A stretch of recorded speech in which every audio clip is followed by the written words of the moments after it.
Okay, so here we have all the different types of wine yeast that we sell here at Danny's, and here we have the RC212. This is a red wine yeast made for really dark tannin reds. So if you ever need a full-bodied red, this is the one to go for. Now just be aware that if you do have a red, we also sell wine tannin as well, if you do need that for tannic acid.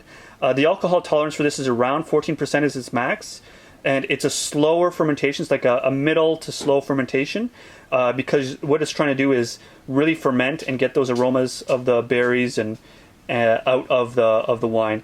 Also, another recommendation for this is to have a little bit of yeast energizer in there, or if you're looking for more commercial stuff, there's from Mead K, and that's really good for the fermentation for this. So you're looking at a fermentation rate around 15 to 30%.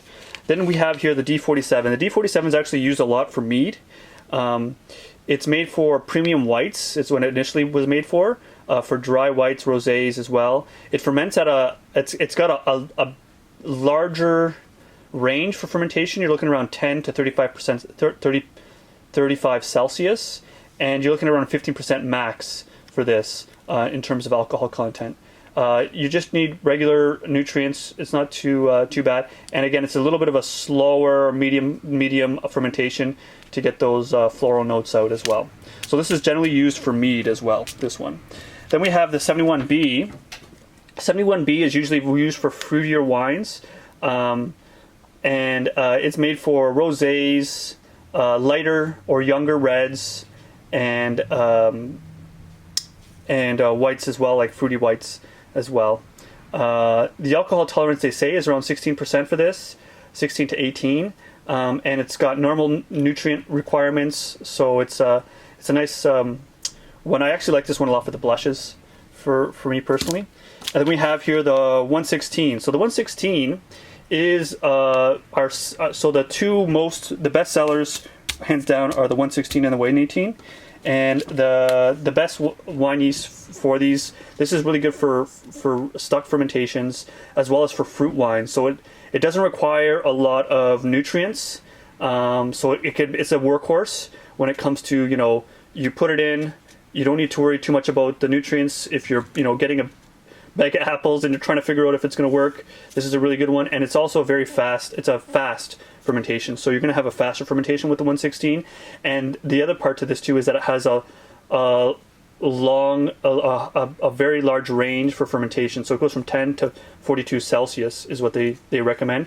I try and keep it in the ideal range of around 25 to 21, but just be aware that this is a really good one for fruit wines, as well as it's not as if you're looking for a semi-sweet white, so semi-sweet wines, these are actually a little bit better than the D47. The D47 is basically a workhorse. This one is our best-selling wine yeast, hands down. What's so good about this is its versatility. So it's made for white wines, sparkling wines, and for quick fermentations for reds as well.